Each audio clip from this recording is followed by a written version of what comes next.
Assalamualaikum warahmatullahi wabarakatuh.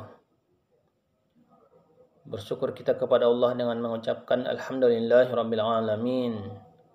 Serta berselawat kita kepada Rasulullah dengan mengucapkan Allahumma shalli wa sallim wa barik ala Muhammad wa ala ali Muhammad.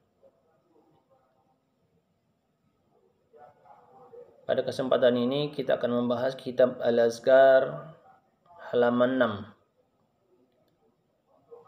yang membahas tentang apakah zikir dengan hati atau dengan lisan. Langsung saja kita mulai. Bismillahirrahmanirrahim. Faslun adzikru yakunu bil qalbi wa yakunu bil lisan. Fasal ini tentang zikir dengan hati atau dengan lisan. Fal afdalu minhu ma kana bil qalbi wal lisan jami'an.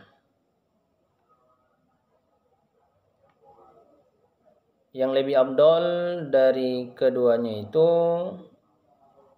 yang lebih afdal yaitu dengan hati dan lisan sekaligus. Berzikir lebih afdal itu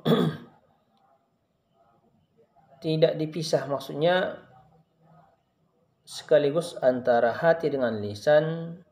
Itulah berzikir yang bagus. Berzikir dengan hati dan lisan sekaligus itulah berzikir yang bagus. Fa in iktasara ala ahadihima fal qalbu afdalun. Maka jika ingin meringkas salah satu di antara hati dan lisan, maka berzikir dengan hati lebih afdal. Jika kita ingin berzikir, apakah kita ingin memilih, maksudnya jika kita ingin memilih antara berzikir memakai dengan hati dan lisan, maka berzikir dengan hati lebih afdal. Pada saat kita berzikir, pada saat mulut kita membacakan lapas-lapas zikir, misalnya subhanallah, walhamdulillah, wala ilaha illallah, wallahu akbar, sebagusnya kita berzikir juga di dalam hati kita membaca subhanallah, walhamdulillah, wala ilaha illallah, wallahu akbar.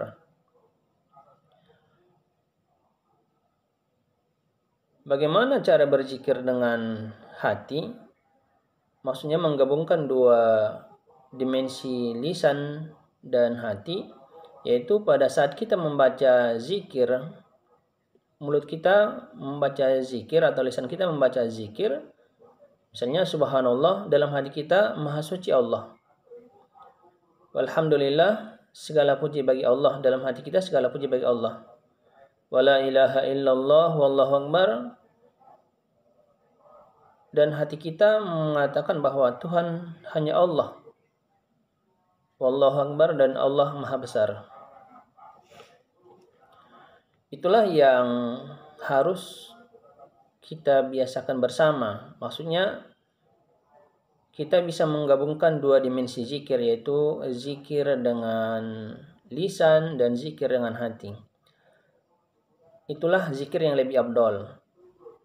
Namun apabila kita takut riya pada saat kita berzikir dengan lisan, misalnya kita lagi duduk sendiri, supaya kita tidak nampak riya di mata orang, kita dianjurkan berzikir hanya dengan hati. Misalnya subhanallah, subhanallah, maha suci Allah, itu dalam hati. Atau kita bisa berzikir dengan lisan tapi pelan saja, hanya kita sendiri aja yang dengar, tidak harus didengar oleh orang lain. Karena Allah itu maha mendengar, walaupun tanpa bersuara kuat, Allah pasti mendengar zikir seseorang kepadanya. Allah pasti mendengar zikir yang diucapkan dengan pelan, Allah pasti mendengar. Mari sama-sama kita biasakan berzikir dengan lisan dan hati, yaitu pada saat lisan kita membacakan bacaan-bacaan zikir, hati kita juga berzikir dengan disesuaikan dengan apa yang diucapkan oleh lisan. Demikian mungkin semoga bermanfaat. Assalamualaikum warahmatullahi wabarakatuh.